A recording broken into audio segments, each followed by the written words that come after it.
Hello दोस्तों, स्वागत है आप सब लोगों को बबलू बाटा डांसर बॉय जी के चैनल में। आज हम आप सब लोग के लिए क्या है एक न्यू स्टेप जो कि आप सब लोग सीख सकते हैं आसान तरीके से। हाँ दोस्तों, आप सब लोग सीख सकते हैं। चलिए वीडियो स्टार्ट करते हैं। वीडियो स्टार्ट करने के पहले अगर आप सब लोग मेरा चैनल सब्सक्राइब नहीं किया तो प्लीज़ सब्सक्राइब कर लें, ताकि मैं कोई वीडियो डालूँ आप लोग के पास सबसे पहले पहुँच जाए।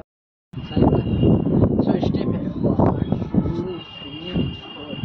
कैसे 1 2 3 4।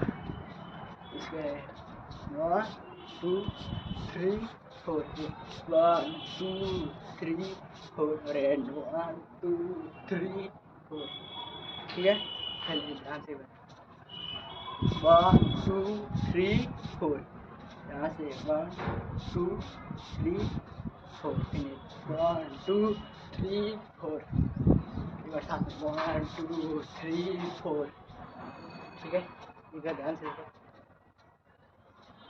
1। ठीक है, ये ऐसे ऐसे 1 2 3 4 1 2 3 4। ठीक है, 1 2 3 4। थोड़ा सा ये मारते अप डाउन 1 2 3 4। चलिए दोस्तों, मैं उम्मीद करता हूँ कि वीडियो आप सब लोग पसंद है। प्लीज़ लाइक से सब्सक्राइब कर दे। ऐसा स्टेप पाने के लिए कमेंट करें। चलिए मिलता है अगले वीडियो में, तब तक के लिए बाय बाय।